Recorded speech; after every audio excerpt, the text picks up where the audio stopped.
दुनिया तबाही के दहाने पर खड़ी है। शहरों के तमाम सुपरमार्केट लौटे जा चुके हैं। एक गंजा ताकतवर लुटेरा सुनसान कस्बे की एक दुकान में खाना समेट रहा है। मुंह में सासीज दबाए वो खुश होकर कहता है, शहर के तमाम सुपरमार्केट खाली हो चुके हैं, इसलिए इस सुनसान कस्बे तक आना फायदे का सौदा था। अचानक इसके पीछे से एक सख्त आवाज गूंजती है, वहीं रुक जाओ, जो कुछ तुम्हारे हाथ में है फौरन नीचे रख दो। एक दबला मगर बहादुर नौजवान सफेद कमीज में इसकी गर्दन पर पेपर कटर रख देता है। लुटेरा एक लम्हे में सहम जाता है, इसकी हंसी गायब हो जाती है और वो समझ जाता है कि सामने खड़ा नौजवान मजाक नहीं कर रहा। नौजवान गुस्से से कहता है, मुझे एक और लाश का इजाफा करने में कोई हिचकिचाहट नहीं होगी। ये सुनते ही लुटेरे के माथे पर पसीना आ जाता है और इसके चेहरे से एतमाद गायब हो जाता है। लुटेरे की फैली हुई आंखें साफ बता रही हैं कि आज इसका सामना किसी आम इंसान से नहीं हुआ। मगर लुटेरा भी कम नहीं था। अचानक वो अपनी टांग से हमला करता है। इसके बैग से बिस्किट के डब्बे उड़कर सीधे नौजवान के चेहरे से टकराते हैं। नौजवान हैरत से चीख उठता है। नौजवान को हरगिज उम्मीद नहीं थी कि इतना भारी जिस्म रखने वाला शख्स इतनी तेजी से हरकत करेगा। एक लम्हे की गफलत ने बाजी पलट दी। मौका मिलते ही लुटेरा अपना लूटा हुआ सामान सीने से लगाकर दुकान से बाहर भाग निकलता है, जबकि नौजवान हैरत से उसे जाता हुआ देखता रह जाता है। लुटेरा अपनी जीप में बैठकर पूरी रफ्तार से वहां से निकल जाता है। वो खाना तो ले गया, मगर उसे ये एहसास भी हो गया कि इस वीरान कस्बे में अब भी ऐसे लोग मौजूद हैं जो अपनी जिंदगी और अपने वसाइल की हिफाजत करना जानते हैं। मोटा गंजा लुटेरा अपनी गाड़ी में लूटा हुआ सामान भरकर बैठा था। अचानक सफेद शर्ट पहने एक लड़का गाड़ी पर चढ़ गया और इसकी गर्दन पर पेपर कटर रख दिया। गंजा घबरा कर चीख उठा। लड़का गुस्से से पेपर कटर और करीब करते हुए बोला, बेवकूफ मोटे सुअर, जाकर मर जा। ऐसा लग रहा था कि इस लुटेरे ने पहले भी बहुत से लोगों को लूटा या मारा था। मुंह को सामने देखकर गंजे की सारी अकड़ खत्म हो गई।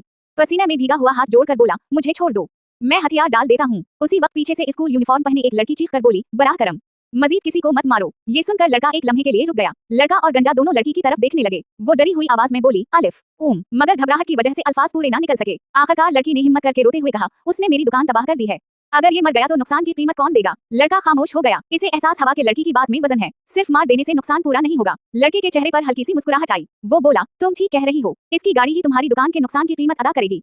वैसे भी हमें एक ड्राइवर की जरूरत है। गंजा हैरत से चीख उठा, क्या? ज़ॉम्बी अपोकलिप्स के दौरान हीरो यूएल से कहता है, यूएल पहले तुम गाड़ी में बैठो और सारा सामान अंदर रख दो। यूएल घबराकर जवाब देती है, ठीक है। जैसे ही यूएल सामान रखने लगती है, इसे कुछ अजीब महसूस होता है। इसके चेहरे पर हैरत छा जाती है, जैसे उसने कोई खतरनाक चीज देख ली। गाड़ी के अंदर वही मोटा गंजा लुटेरा बैठा है जिसे हीरो ने काबू कर लिया था। वो पसीने में भीगा हुआ माफी मांगते हुए कहता है, भाई मुझे माफ कर दो, मैं गलत था, मैंने सिर्फ भूख की वजह से दरवाजा तोड़ा था, मुझे नहीं मालूम था कि तुम लोग अंदर मौजूद हो। यूएल अपनी गुलाबी खरगोश वाली बैग पीठ पर लादे और एक बड़ा नीला बैग खींचते हुए गाड़ी की तरफ जा रही है। सामान इतना भारी है कि वो बमुश्किल चल पा रही है। अचानक यूएल की नजर सामने पड़ती है और इसकी आंखें खौफ से फैल जाती हैं। वो चीख कर कहती है, ज़ॉम्बीज़, वो हमारी तरफ आ रहे हैं। गली में कई ज़ॉम्बीज़ उनकी तरफ बढ़ रहे हैं। खून आलूद कपड़ों में मलबूस ज़ॉम्बीज़ तेजी से करीब आ रहे हैं। जमीन पर पहले से हलाकशुदा ज़ॉम्बीज़ भी पड़े हैं, लेकिन नए दुश्मन मुसलसल आते जा रहे हैं। गाड़ी में बैठा मोटा लुटेरा घबरा कर कहता है, अभी तो मैंने चंद ज़ॉम्बीज़ मारे थे, मजीद कहां से आ गए। हीरो फौरा यूएल को आवाज देता है, जल्दी गाड़ी में बैठो। जल्दी के आलम में यूएल भारी बैग के साथ गाड़ी में चढ़ते हुए लड़खड़ा जाती है और गिर पड़ती है। वो घबरा कर चीखती है, आखिरकार सब लोग गाड़ी के अंदर पहुंच जाते हैं और गाड़ी का भारी दरवाजा जोरदार आवाज के साथ बंद हो जाता है। बाहर ज़ॉम्बीज़ का झुंड तेजी से करीब आ रहा है, जबकि अंदर सबकी नजरें गाड़ी के इंजन पर हैं। गाड़ी के टायरों से जोरदार आवाज आती है। मोटा ड्राइवर गियर पकड़कर चीखता है, सब अपनी सीट बेल्ट बांध लो, अब असल फरार शुरू होने वाला है। गली में हर तरफ ज़ॉम्बीज़ मौजूद हैं। काली जीप पूरी रफ्तार से उनके दरमियान से गुजरती है और कई ज़ॉम्बीज़ गाड़ी के नीचे आकर कुचले जाते हैं। जीप बुरी तरह हिल रही है। हीरो आगे की तरफ लड़खड़ा जाता है, जबकि यूएल सीट को मजबूती से पकड़कर खुद को संभालने की कोशिश करती है। ड्राइवर एक हाथ से गियर और दूसरे से स्टीयरिंग संभालते हुए एक्सीलरेटर पूरी ताकत से दबा देता है। अब गाड़ी रुकने वाली नहीं। मजीद ज़ॉम्बीज़ रास्ता रोक लेते हैं, मगर जीप बगैर रुके इनके दरमियान से गुजर जाती है। एक ज़ॉम्बी जोर से बोनट से टकराकर फिजा में उछल जाता है। इतने ज़ॉम्बीज़ को कुचलने के बाद मोटा ड्राइवर जोर जोर से हंसने लगता है, जैसे उसे इस खतरनाक सूरत-ए-हाल में भी मजा आ रहा हो। जीप तेज रफ्तारी से एक मोड़ काटती है, टायर चीखते हैं और रास्ते में आने वाले मजीद ज़ॉम्बीज़ कुचले जाते हैं। ड्राइवर की खतरनाक ड्राइविंग से हीरो को चक्कर आने लगते हैं। वो खिड़की पकड़कर खुद को संभालने की कोशिश करता है। आखिरकार हीरो गुस्से में अपना पेपर कटर निकालकर ड्राइवर की गर्दन पर रख देता है और कहता है, अगर ठीक से गाड़ी ना चलाई तो मैं तुम्हें मार दूंगा। ये सुनते ही ड्राइवर की हंसी फौरा गायब हो जाती है। हीरो अभी भी पेपर कटर मोटे की गर्दन पर रखे हुए है। मोटा पसीने में भीगा हुआ कहता है, पहले मुझे ज़ॉम्बीज़ से रास्ता साफ करना होगा, तभी आसानी से गाड़ी चला सकूंगा। और तुम लोगों ने अभी तक ये भी नहीं बताया कि जाना कहाँ है। हीरो मुड़कर यूएल से पूछता है, यूएल तुम्हारे वालिद सामान कहाँ से लाते थे, इस जगह का पता बताओ। यूएल हैरान रह जाती है। यूएल घबराई हुई आवाज में कहती है, अब्बू फोडोंग सुपरमार्केट से सामान लाने गए थे और आखिरी बार इन्होंने वहीं से मुझे फोन किया था। ये नाम सुनते ही हीरो और मोटा एक दूसरे की तरफ देखते हैं। हीरो कहता है, फोडोंग सुपरमार्केट, फिर तो मामला बहुत खराब है। मोटा भी कहता है, वहाँ पहले ही बहुत ज्यादा लोग होते थे, अब यकीनन ज़ॉम्बीज़ से भरी होगी। हीरो गुस्से से पेपर कटर और करीब करते हुए कहता है, खामोश, जहाँ कहा जा रहा है वहीं गाड़ी लेकर चलो। मोटा बेबसी से जवाब देता है, ठीक है। काली जीप शहर की सड़कों पर तेजी से दौड़ रही है। चंद ज़ॉम्बीज़ इसके पीछे भागने की कोशिश करते हैं, मगर जीप उनसे कहीं ज्यादा तेज है। कुछ देर बाद मोटा कहता है, अगर रास्ता बोरिंग लग रहा है तो रेडियो चला लेते हैं। हीरो फौरा मना करते हुए कहता है, नहीं, शोर से ज़ॉम्बीज़ मुतवज्जह हो जाएंगे। मोटा फिर भी बाज नहीं आता और कहता है, तो फिर हम गाना ही गा लेते हैं, मैं बहुत अच्छा गाता हूँ।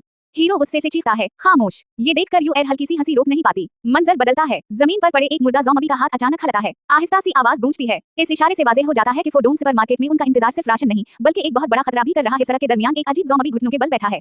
उसके जिस्म से दरख्त की शाखें और पत्ते निकल रहे हैं, जैसे इसके अंदर कोई पौधा उगाया हो। वो आहिस्ता आहिस्ता अजीब आवाजें निकाल रहा है। ये आम ज़ॉम्बी नहीं, लतासी अजीब ज़ॉम्बी की गर्दन में शाखें साफ नजर आ रही हैं। सामने से काली जीप पूरी रफ्तार से उसकी तरफ बढ़ रही है और टक्कर करीब आ चुकी है। जीप बगैर रुके सीधी इस ज़ॉम्बी से टकरा जाती है। शदीद धमाके के साथ वो हवा में उछल जाता है और जीप आगे बढ़ती रहती है। ज़ॉम्बी सड़क पर जा गिरता है जबकि जीप उसे पीछे छोड़कर आगे निकल जाती है। एक और रुकावट खत्म हो जाती है। गाड़ी के अंदर मोटा ड्राइवर मुंह में लालीपॉप दबाए बेफिक्री से गुनगुना रहा है, जैसे बाहर मौत नहीं बल्कि कोई तफरीही सफर हो। अचानक एक खातून ज़ॉम्बी सड़क के बीच आ खड़ी होती है। इसके कपड़े फटे हुए और चेहरा खून से भरा है। इतनी तेज रफ्तार में गाड़ी रोकना तकरीबन नामुमकिन है। ड्राइवर बगैर रफ्तार कम किए उसे भी टक्कर मार देता है। खून के छींटे गाड़ी के शीशे पर फैल जाते हैं, मगर वो फिर भी नहीं रुकता। ज़ॉम्बीज़ को कुचलने के बाद मोटा जोर जोर से हंसने लगता है। ऐसा लगता है जैसे इसे इस खतरनाक खेल में मजा आ रहा हो। आखिरकार हीरो की आंख खल जाती है। वो गुस्से से कहता है, जरा खामोश रहो, मैं सोने की कोशिश कर रहा हूँ, या तुम चाहते हो कि हम सब मारे जाएं? वो जानता है कि ज्यादा शोर मजीद ज़ॉम्बीज़ को अपनी तरफ खींच सकता है। गाड़ी में मोटे के गाने और हंसी से तंग आकर हीरो का सब्र टूट जाता है। वो बाजू बांधकर गुस्से से चीखता है, क्या तुम खामोश रह सकते हो? मैं सोने की कोशिश कर रहा हूँ, या तुम चाहते हो कि हम सब मर जाएं? मोटा डरकर सिर्फ कह पाता है। लालीपॉप अभी भी इसके मुंह में है। मोटा मासूम सा मुंह बनाकर कहता है, बहुत बोर हो रहा है, आप ना मौसीकी सुनने देते हैं, कम अज कम मुझे खुद को तो एंजॉय करने दें। फिक्र ना करें, ये गाड़ी बहुत मजबूत है, ज़ॉम्बीज़ को कुचलना तो बच्चों का खेल है। यूएल खामोशी से सब कुछ सुन रही होती है। हीरो को और गुस्सा आ जाता है। वो पेपर कटर निकालकर मोटे के कंधे के करीब लहराता है और चीखता है, मैंने तुमसे शोर बंद करने को कहा था, समझ नहीं आती। मोटा पसीने में भीग जाता है, इसका लालीपॉप भी मुंह से उड़ जाता है। बाहर सुनसान सड़क पर काली जीप पूरी रफ्तार से दौड़ रही है। चारों तरफ हरे दरख्त और खिला आसमान है, मगर गाड़ी के अंदर माहौल जंग जैसा बना हुआ है। मोटा डरकर अचानक ब्रेक लगा देता है। हीरो गुस्से से कहता है, मैंने शोर बंद करने को कहा था, गाड़ी चलाना बंद करने को नहीं। मोटा शर्मिंदा होकर फिर सिर्फ कह पाता है। अचानक डैशबोर्ड पर फ्यूल की सुर्ख लाइट जल उठती है। सोई पर आ जाती है। मोटा घबरा कर चीखता है, गाड़ी में पेट्रोल खत्म हो गया। ये सुनते ही हीरो और यूएल एक साथ चीखते हैं, किया। सबको यकीन नहीं आता कि ये मुसीबत ऐन रास्ते में आ गई। जीप सड़क के किनारे रुक जाती है। हीरो गुस्से से चीखता है, कम वक्त, आधा रास्ता तय करने के बाद बता रहे हो कि गाड़ी में पेट्रोल ही नहीं। मोटा रोते हुए कहता है, मैं भूल गया था, करीब कोई पेट्रोल पंप नहीं था। यूएल भी घबरा कर रोने लगती है। हीरो गुस्से में मोटे को गाड़ी से बाहर धकेलते हुए कहता है, बाहर निकलो, जाओ और सारे ज़ॉम्बीज़ को अपनी तरफ खींच लो। लेकिन मोटा उसी वक्त अपना लूटा हुआ बैग खोलकर चपस खाने लगता है और कहता है, अब जब मरना ही है तो कम अज कम पीठ भर कर मरो। हीरो मजीद गुस्से से चीखता है, खाना बंद करो। पेट्रोल खत्म होते ही गाड़ी बंद हो जाती है। पिछली सीट पर बैठी यूएल खौफ से सीट को मजबूती से पकड़कर रोने लगती है। गाड़ी अब बिल्कुल बेहरकत है। अचानक एक खौफनाक ज़ॉम्बी खिड़की पर आ जाता है। इसके सफेद बाल, सब्ज चमकती आंखें, नुकीले दांत और मुंह से टपकती लाल देखकर यूएल जोर से चीख उठती है। खौफ से उसका खून जैसे जम जाता है। बाहर काली जीप पार्क के करीब खड़ी है और 7-8 ज़ॉम्बीज़ आहिस्ता आहिस्ता उसकी तरफ बढ़ रहे हैं। एक ज़ॉम्बी दरवाजा नोच रहा है। आसपास के तमाम ज़ॉम्बीज़ आवाज सुनकर उसी तरफ आ रहे हैं। हीरो आगे बैठा पसीने में भीगा हुआ कहता है, अगर यही हालत रही तो चाहे गाड़ी ना भी टूटे, हम सब उसी में फंसकर मर जाएंगे। पीछे यूएल कान बंद किए रो रही है जबकि मोटा ड्राइवर भी खौफ से खामोश बैठा है। अचानक हीरो की नजर गाड़ी के एक कोने पर पड़ती है। इसके चेहरे पर उम्मीद की झलक आ जाती है। शायद उसे कोई ऐसी चीज मिल गई है जो उनकी जान बचा सकती है। दरवाजे की जेब में एक बड़ा सर्वाइवल चाकू रखा हुआ है। चमकता हुआ ये चाकू अब उनकी आखिरी उम्मीद बन चुका है। ज़ॉम्बी जोर जोर से गाड़ी का दरवाजा पीटने लगते हैं। दो ज़ॉम्बी शीशे पर हाथ मारकर अंदर घुसने की कोशिश करते हैं। हीरो दरवाजा खोलकर एक ज़ॉम्बी को जोरदार लात मारता है और वो धड़ाम से सड़क पर जा गिरता है। हीरो गाड़ी से बाहर निकल आता है। एक औरत ज़ॉम्बी चीखती हुई इस पर झपटी है और गाड़ी के दरवाजे को पकड़ लेती है। अब हीरो को अकेले ही उन तमाम ज़ॉम्बीज़ का मुकाबला करना होगा, वरना गाड़ी के अंदर मौजूद यूएल महफूज नहीं रह सकेगी। सब चमकती आंखों वाला एक ज़ॉम्बी मुंह खोले हीरो पर झपटता है। हीरो एक लम्हा भी नहीं घबराता। वो फौरन अपने हाथ में मौजूद बड़ी तलवार को नैम से निकालता है। शशिंग की आवाज गूंजती है और लड़ाई शुरू हो जाती है। हीरो बेखौफी से ज़ॉम्बी के बिल्कुल करीब पहुंचकर पूरी ताकत से तलवार का वार करता है। इसकी आंखों में गुस्से के बजाय एक पुरस्कार सी मुस्कुराहट है, जैसे उसे इस लड़ाई का इंतजार था। गाड़ी के अंदर यूएल खौफ से साकत रह जाती है। दूसरी तरफ हीरो अपनी तलवार को देखकर मुस्कुराता है और कहता है, हाँ अच्छी तलवार है। इसकी आंखों में खतरनाक चमक और चेहरे पर पुरस्कार मुस्कुराहट साफ बता रही है कि अब इसका असल रूप सामने आ चुका है। अचानक गाड़ी के पीछे से एक मोटी ज़ॉम्बी औरत चीखती हुई हमला आवर होती है। हीरो फौरन पलटता है, तलवार घुमाता है और कहता है, हाँ ये तो इब्तिदाई दर्जे के ज़ॉम्बीज़ हैं, उनके लिए ये आम तलवार ही काफी है। हीरो एक ही जबरदस्त वार में इस मोटी ज़ॉम्बी को खत्म कर देता है। सब कुछ इतनी तेजी से होता है कि यूएल समझ भी नहीं पाती क्या हुआ। अगले ही लम्हे चारों तरफ से मजीद ज़ॉम्बीज़ चीखते हुए उसकी तरफ बढ़ने लगते हैं, मगर हीरो खून आलू तलवार हाथ में लिए जीप के सामने तन्हा डटकर खड़ा रहता है। एक ज़ॉम्बी दौड़ता हुआ हीरो पर हमला करता है। हीरो पहले पूरी ताकत से इसके पीठ पर लात मारता है, जिससे ज़ॉम्बी पीछे की तरफ झुक जाता है। यही मौका देखकर हीरो फौरन अपनी बड़ी सर्वाइवल तलवार दोनों हाथों से मजबूती से पकड़कर वार करने के लिए तैयार हो जाता है। चाक की आवाज के साथ हीरो पूरी रफ्तार से तलवार चलाता है। तलवार हुआ को चरती हुई चमकती है और एक ही जबरदस्त वार में ज़ॉम्बी का काम तमाम कर देती है। ये अपोकलिप्स के बाद इसकी पहली हकीकी लड़ाई है। सामने मौजूद पीली कमीज वाला ज़ॉम्बी भी उसी तेज हमले का शिकार हो जाता है। हीरो पूरी ताकत के साथ उसे जमीन पर गिरा देता है। चंद लम्हों में वो दो ज़ॉम्बीज़ को बगैर किसी खौफ के खत्म कर चुका होता है। जीप के अंदर बैठे मोटे आदमी और यूएल दोनों हैरत से ये मंजर देखते रह जाते हैं। मोटे की आंखें खली की खली रह जाती हैं। वो चीख उठता है, वाह ये तो बहुत ताकतवर है। इसे यकीन ही नहीं आता कि यही वो लड़का है जिसे वो कमजोर समझ रहा था। यूएल भी हैरत से सिर्फ वाह कह पाती है। इसकी सुनहरी आंखों में उम्मीद की चमक आ जाती है। आखिर में हीरो सड़क के दरमियान अकेला खड़ा है। इसकी पुश्त नजर आ रही है, हाथ में खून आलू तलवार है और इसके कदमों के पास ज़ॉम्बीज़ की लाशें पड़ी हैं। नीले आसमान के नीचे एक आम तालिब इल्म अब एक हकीकी ज़ॉम्बी शिकारी बन चुका है। गाड़ी का पेट्रोल खत्म हो चुका है और चारों तरफ ज़ॉम्बीज़ जमा हो रहे हैं। हीरो गुस्से में तलवार के दस्ते से गाड़ी के दरवाजे पर जोर से मारता है।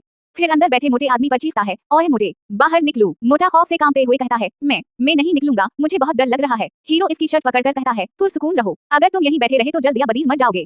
सिर्फ वही करो जो मैं कहता हूँ। पीछे बैठी यूएल खौफ से खामोश ये सब देख रही है, जबकि मोटा रोते हुए सिर्फ हैरत से उसे देखता रह जाता है।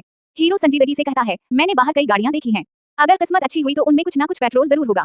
इसका मंसूबा अब वाज़ेह होने लगता है। हीरो कहता है, मैं सड़क के ज़ॉम्बीज़ को खत्म करूंगा, फिर तुम गाड़ी चलाकर बाकी ज़ॉम्बीज़ को कुचल देना। इसके बाद वो मोटे से पूछता है, तुम्हें पेट्रोल भरना आता है ना? रास्ते भर गाड़ियों की बातें करते रहे हो, यकीनन तुम्हें ये काम आता होगा। मोटा घबरा कर कहता है, हाँ आता तो है, लेकिन हीरो यूएल की तरफ देखकर कहता है, यूएल गाड़ी के अंदर ही रहना, बाहर मत निकलना। यूएल फौरा सर हिलाकर जवाब देती है, ठीक है। बाहर आकर हीरो कहता है, चंद खाली बोतलें तैयार करो। मोटा हिचकिचाते हुए जवाब देता है, बोतलें तो हैं, लेकिन वो खाली नहीं है। हीरो फौरा कहता है, जो भी उनमें है सब फेंक दो, हमें पेट्रोल भरने के लिए खाली बोतलें चाहिए। मोटा हैरत से रह जाता है। आखिरकार हीरो अकेला सड़क पर निकल पड़ता है। सामने आने वाले नीली कमीज वाले ज़ॉम्बी पर वो एक ही जबरदस्त वार करता है और इसे गिरा देता है। पीछे खड़ा मोटा ये मंजर देखकर पसीने में भीग जाता है। अब इसे यकीन हो चुका है कि ये लड़का आम इंसान नहीं। मोटा गंजा पसीने में भीगा हुआ खौफ से खड़ा है। वो दिल में सोचता है, मैं तो इन्हें डराना चाहता था, लेकिन कभी नहीं सोचा था कि ये इतना ताकतवर होगा। इसका सारा मंसूबा उल्टा पड़ चुका है। हीरो अपनी बड़ी तलवार से एक और ज़ॉम्बी को एक ही वार में काट डालता है। खून के छींटे हर तरफ बिखर जाते हैं, मगर खून से लुथड़ी हुई कमीज के बावजूद इसके चेहरे पर कोई खौफ नहीं। जब हीरो लड़ाई में मसरूफ होता है, मोटा गाड़ी के पीछे से हाथ हिलाकर मीठी आवाज में कहता है, हेलो भाई। हीरो फौरा गुस्से से पलट कर चीखता है, क्या कर रहे हो? फौरा यहाँ आओ। मोटा अचानक कहता है, मुझे अभी याद आया कि गाड़ियों के पीछे फ्यूल टैंक होता है। फिर दिल में सोचता है, ये आदमी आम नहीं है, मुझे इसकी ताकत से फायदा उठाना चाहिए। अब उसकी नीयत पर शक होना शुरू हो जाता है। उसी दौरान लंबे बालों वाली एक ज़ॉम्बी औरत हीरो पर हमला करती है। हीरो पलक झपके बगैर एक ही तेज वार में उसे दो हिस्सों में काट देता है। अगले ही लम्हे इसका सर हवा में उछलता नजर आता है, जबकि हीरो खून आलू तलवार हाथ में लिए मजबूती से खड़ा रहता है। अचानक हीरो की आंखें फैल जाती हैं। इसे एहसास होता है कि मोटा पहले ही पेट्रोल के बारे में जानता था, लेकिन खामोश रहा। वो गुस्से से चीखता है, अब याद आया। हीरो गुस्से में तलवार उसकी तरफ कर देता है। मोटा हाथ जोड़कर घबराते हुए कहता है, बराह करम गुस्सा ना करें, मैं डर गया था, उसीलिए मुझे याद नहीं रहा। लेकिन हीरो समझ जाता है कि मोटा सिर्फ अपनी जान बचाने और अपनी जरूरत पूरी करने के लिए उसे इस्तेमाल करना चाहता है। हीरो कई ज़ॉम्बीज़ को खत्म कर चुका है और सड़क काफी हद तक साफ हो गई है। मोटा जीप की डगी खोलकर मुस्कुराते हुए कहता है, भाई जरा रुकें, मैं अभी पेट्रोल डाल देता हूँ। वो हीरो को खुश करना चाहता है। हीरो फौरा इसे रोककर कहता है, नहीं, पेट्रोल बाद में डालना। ये सुनकर मोटा हैरान रह जाता है। इसे लगता था अब वो फौरा यहाँ से निकल जाएंगे, मगर हीरो का मंसूबा कुछ और है। हीरो संजीदा लहजे में कहता है, पहले मुझे एक चीज जुमा करने में मेरी मदद करो। फिर वो अपनी हथेली आगे करता है, जिसमें एक चमकता हुआ सब्ज मोती रखा होता है, और कहता है, जाओ ऐसे मोती जुमा करो। हीरो एक मुर्दा ज़ॉम्बी के सर पर तलवार रखते हुए कहता है, ये मोती ज़ॉम्बी के दिमाग के अंदर छपे होते हैं, इन्हें निकालने में मेरी मदद करो। ये सुनकर मोटा हैरत से दंग रह जाता है। हीरो कहता है, ऐसे, और फौरा तलवार ज़ॉम्बी के सर में घोंप देता है। फिर वो हाथ डालकर इसके दिमाग से वही सब चमकता हुआ मोती निकाल लेता है। मोटा ये मंजर देखकर खौफ से कांपने लगता है। हीरो एक मुर्दा ज़ॉम्बी के पास घुटनों के बल बैठा है। एक हाथ में खून आलू तलवार और दूसरे हाथ में चमकता हुआ सब्ज मोती है। वो मोटे आदमी की तरफ देखकर कहता है, अब समझ आया, यानी यही मोती ज़ॉम्बी के दिमाग से निकलता है। ये मंजर देखकर मोटे गंजे का रंग उड़ जाता है। वो पसीने में भीगकर मुंह बनाते हुए कहता है, ये तो बहुत गंदा है, मैं वापस गाड़ी में जाना चाहता हूँ। इसे ज़ॉम्बी के करीब जाना भी बर्दाश्त नहीं हो रहा। हीरो तलवार उसकी तरफ करते हुए कहता है, बताओ तुम्हें कीमा बना दूं या अभी खत्म कर दूं? मोटा घबरा कर बोलता है, मैं खो दूंगा, मगर कैसे? तलवार तो आपके पास है। हीरो गुस्से से जवाब देता है, मुंह से खोद लो, यानी बहाना मत बनाओ, काम करो। पीछे से 3 और ज़ॉम्बी आ रहे हैं। हीरो कहता है, अब से मैं एक ज़ॉम्बी मारूंगा, तुम एक का दिमाग खोद कर मोती निकालो। अगर काम में सुस्ती की तो तुम्हें भी मार दूंगा। हीरो एक ही बार में 3 ज़ॉम्बियों को गिरा देता है। तलवार बिजली की तरह चलती है और मोटा आदमी हैरत से खामोश रह जाता है। जमीन पर एक मादा ज़ॉम्बी पड़ी है। मोटा इसके पास खड़ा है, मगर करीब जाने से भी घबरा रहा है। इसके चेहरे पर शदीद नफरत और खौफ साफ नजर आता है। मोटे का चेहरा करीब से दिखाई देता है। वो जबान बाहर निकालकर उफ करता है। ज़ॉम्बी का दिमाग खोदने का ख्याल ही उसे मतली दिलाने लगा है। आखिरकार वो अपनी जीभ से एक छोटा फावड़ा निकालता है और दिल में सोचता है, ज़ॉम्बी को करीब से देखना ही काफी गंदा था, अब उसका दिमाग भी खोदना पड़ेगा। खैर, किस्मत में यही लिखा है। मोटा फावड़ा हाथ में पकड़कर कहता है, मैं मोटा जरूर हूँ, मगर दर्द से बहुत डरता हूँ। मैं दिमाग खोदूंगा, लेकिन मेरी हिफाजत तुम करो। जमीन पर मुर्दा ज़ॉम्बी पड़े हैं। हीरो खून आलू कमीज और हाथ में तलवार लिए गुस्से से चीखता है, ओ मोटे अहमक, बकवास बंद करो और दिमाग खोदो। मोटा गंजा जीप के पास बेलचा पकड़े खौफ से कांप रहा है। मोटा कांपते हाथों से बेलचा ज़ॉम्बी की तरफ बढ़ाता है और सोचता है, ये वाकई मर चुका है ना, दोबारा नहीं उठेगा। फिर इसे हीरो की जबरदस्त ताकत याद आती है कि वो हर ज़ॉम्बी का सर एक ही बार में काट देता है। मोटा आंखें बंद करके पूरी ताकत से बेलचा ज़ॉम्बी के सर पर मारता है। खटाक की आवाज आती है। अब इसे अंदाजा होता है कि ये काम इतना आसान भी नहीं। बेलचा लगते ही ज़ॉम्बी का सर खल जाता है। मोटा हैरत से कहता है, अरे, इस ज़ॉम्बी का दिमाग तो बहुत नरम है। खून और रगों के दरमियान एक छोटा सा चमकता हुआ सब सियाह मोती नजर आता है। मोटा हैरान होकर चीखता है, वाकई इसके अंदर मोती था। मोटा खून आलूद हाथों से मोती निकालकर अपनी पीली ऐनक के सामने देखता है और कहता है, काला मोती, मगर इसमें सब चमक है। कभी नहीं सोचा था कि इंसान के दिमाग में ऐसा मोती भी हो सकता है, बिल्कुल कंचे जैसा। पीछे हीरो मुसलसल ज़ॉम्बियों को खत्म कर रहा है। मोटा मोती हाथ में लेकर पूछता है, अरे, क्या ये चीज बहुत कीमती है? हीरो गुस्से से जवाब देता है, चुप रहो बेवकूफ, अभी जान बचाना ज्यादा जरूरी है। मोटा दिल में सोचता है, क्या यही वो चीज है जिसकी वजह से इंसान ज़ॉम्बी बन गए? फिर लालच में आकर खुद से कहता है, क्यों ना एक मोती अपने पास ही रख लूं। हीरो एक और सुनहरे बालों वाले ज़ॉम्बी को तलवार के एक जबरदस्त वार से खत्म कर देता है। खून के छींटे हर तरफ बिखर जाते हैं, जबकि वो बगैर रुके एक के बाद एक ज़ॉम्बी को मारता जा रहा है। फूलों वाले लिबास में एक मादा ज़ॉम्बी हीरो की तलवार का निशाना बनती है। एक ही बार में वो जमीन पर गिर जाती है। खून के छींटे उड़ते हैं, मगर हीरो के चेहरे पर कोई घबराहट नहीं, जैसे ये इसका रोज का मामूल हो। हीरो पसीना साफ करते हुए इर्द गिर्द देखता है। हर तरफ मुर्दा ज़ॉम्बी पड़े हैं और पीछे एक फवारा नजर आ रहा है। वो कहता है, बस अब यहीं रुकते हैं, दूर वाले ज़ॉम्बियों को छोड़ दो, यानी जितने मोती मिल गए हैं वो काफी हैं। हीरो अपनी तलवार को देखते हुए सोचता है, अभी तक इस जिस्म का पूरी तरह आदी नहीं हुआ, मेरी हरकतें अब भी बहुत सुस्त हैं। इससे अंदाजा होता है कि इसके अंदर कोई ऐसा शख्स है जिसे मुस्तकबिल का तजुर्बा हासिल है, मगर वो इस जिस्म के मुताबिक पूरी तरह ढल नहीं सका।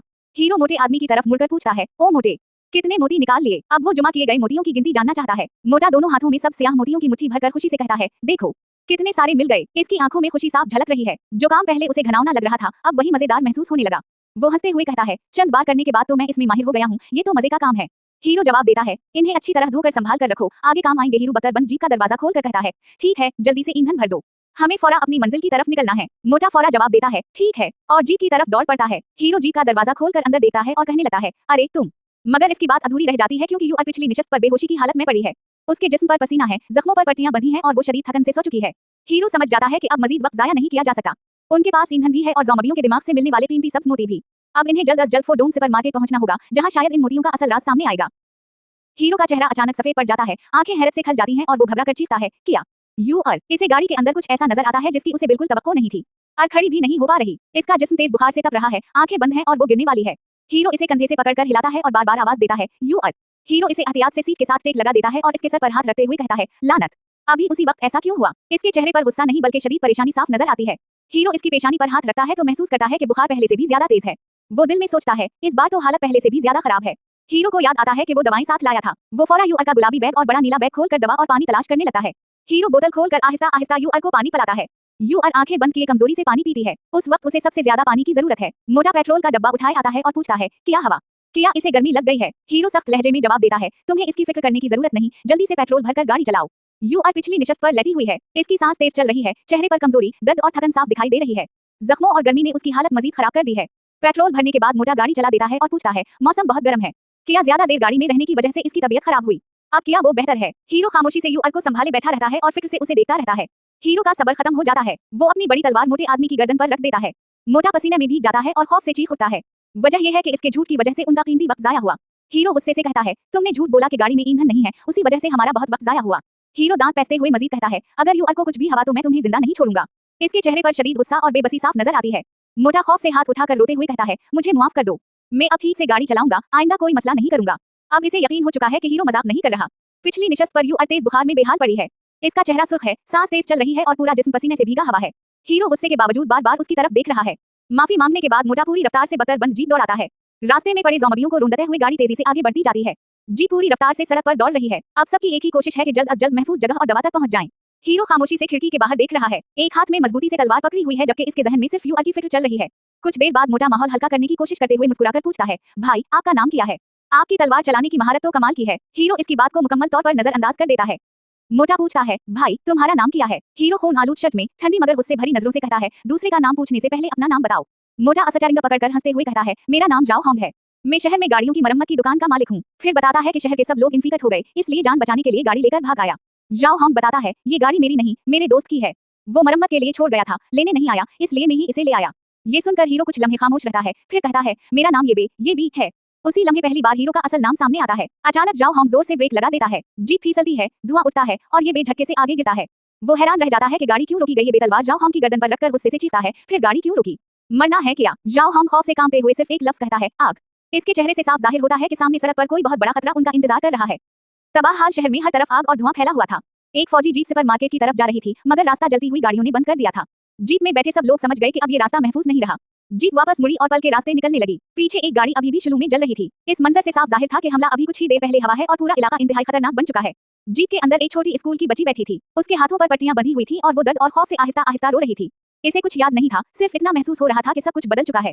उसी वक्त वो लड़का जिसने उसकी जान बचाई थी बोला, मुश्किल लड़की, आखिर तुम जाग ही गई। बच्ची घबरा कर उसकी तरफ देखने लगी। वो उसे पहचान नहीं पा रही थी और सोच रही थी कि ये अजनबी कौन है।